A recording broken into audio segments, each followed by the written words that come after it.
What's up, Falcons fans? We back at it again with another recap and preview. And this week we got the recap of the Chiefs and the preview of the Saints, Aints. And I gotta start it off right. Was that a pass interference, y'all? Please tell me that was a pass interference. Pitts was getting tackled in the end zone and they don't call it. I mean, it's crazy. I mean, that ref is blind. I don't know what's going on. I don't know if the ref got a parlay. I don't know if Roger Goodell got a parlay. I don't know if Patrick Mahomes got a parlay. I don't know. The whole Chiefs organization got parlays. They getting rich out here. You know what I'm saying? This is the second week in a row where they pretty much finesse the game off a penalty. And this has got to stop. You know, Sunday Night Football really in the and we get cheated like that. This has got to stop. But, hey, I digress on that. Let's get into the game, though. So, I got to say, the Falcons didn't play that bad. You know, we lost by a penalty, you know. But, nah, like, it was 22-17. The Falcons didn't play back that bad. It was versus the defending champs. So, you know it's going to be a tough game in the bins. But we played pretty decent. We came out the gate in the first half and played pretty well. I mean, it started off with a Drake London touchdown, first drive.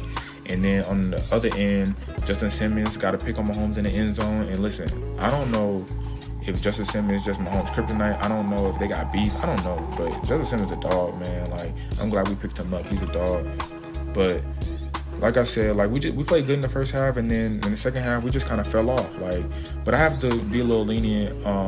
We had a center and Drew Dominant go down. We had a right tackle and Caleb McGarry go down. So our offensive line was kind of like just hit in the second half, and that probably caused a lot of deficiencies within our offense, especially with our center going down. When the center goes down, y'all, it's kind of like a big thing, you know. It messes up the offensive line. It messes up the whole offense in general.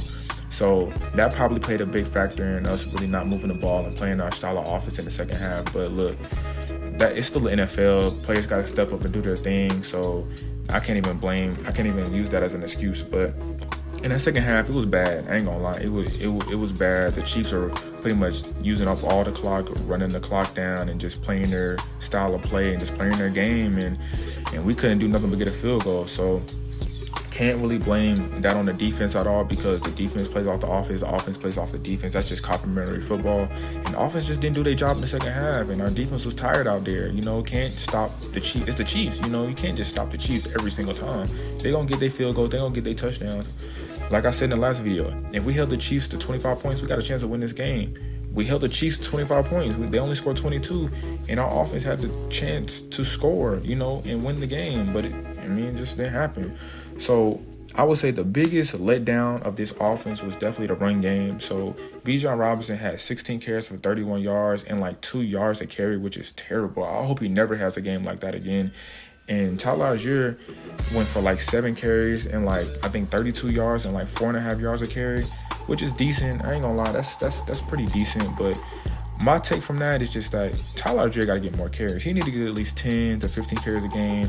But Bijan Robinson, he still needs his 15 to 20 carries a game. But we got to figure out how to mix them up a little bit better. If Bijan needs to get more of the ball, maybe in the passing game or something like that, we just have to mix it up a little bit because Tyler Algier, he's really good. I mean, the Chiefs did not want to tackle him. He was kind of running through them a little bit, and we need that spark off the bench. So we gotta make sure we mix those guys in better.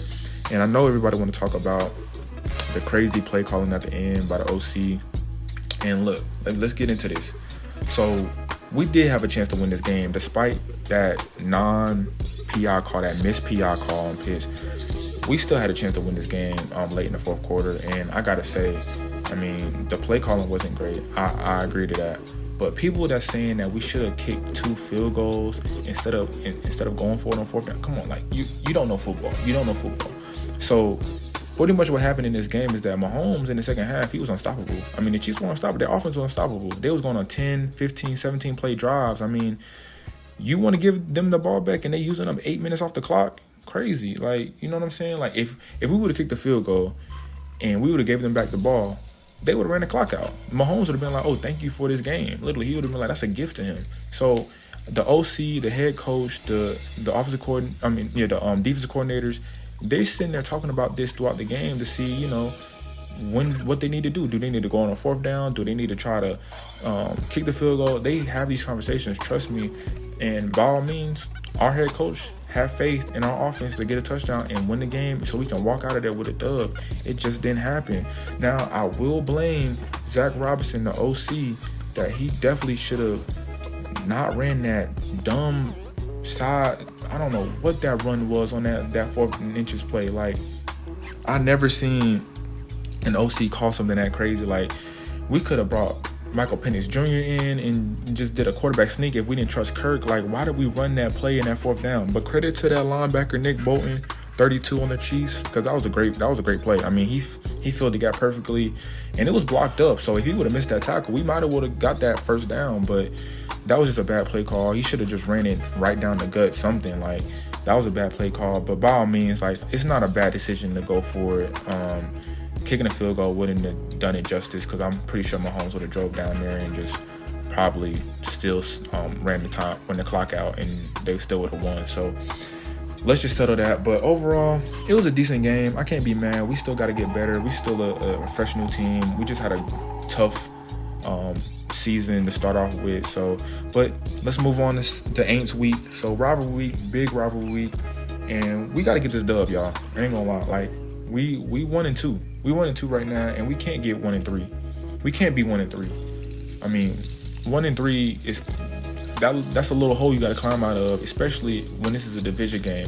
And we got the Bucks next week on Thursday Night Football, so a short week too. So this is a big game, y'all. Like, and I have to be honest. The Saints, they don't look bad.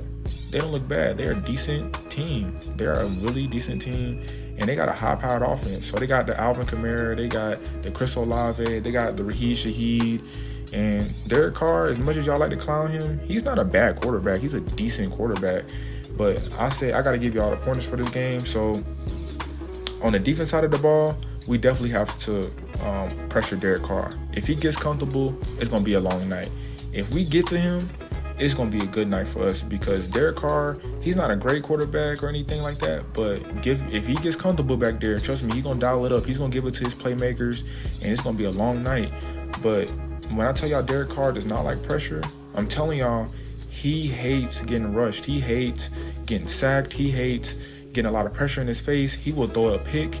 He will throw the ball away. He hates it. He is not a fan of it. So if our D-line can get some sacks, and our D-line hasn't been performing to the standards that we want, but if we can get some sacks, get some pressure on him, the Grady Jarrett, the AK, the Onyemadas, if we can get some pressure on him, bro, the Matthew Judon, like, man, Jesse Bates might get a pick. Justin Simmons might get a pick. H.A. Terrell might get a pick. I mean, it'll be a whole different game. So we got to make sure we do that on defense to make sure it's not an easy game for them. Because especially if Alvin Kamara play. Like, Alvin Kamara, he's listed as questionable. But if the dude plays, it's going to be even a tougher job. So we definitely got to stop the run. We definitely got to get to the quarterback. We definitely got to do everything we got to do to make sure this offense does not go off. And on the offensive side of the ball, pretty much I got one thing. We just got to run the ball better. Literally. That's all we got to do is just run the ball better, and we'll win the game. So that's my preview of the game, and I hope y'all have a good week, safe week. Like and subscribe, and we'll be back next week.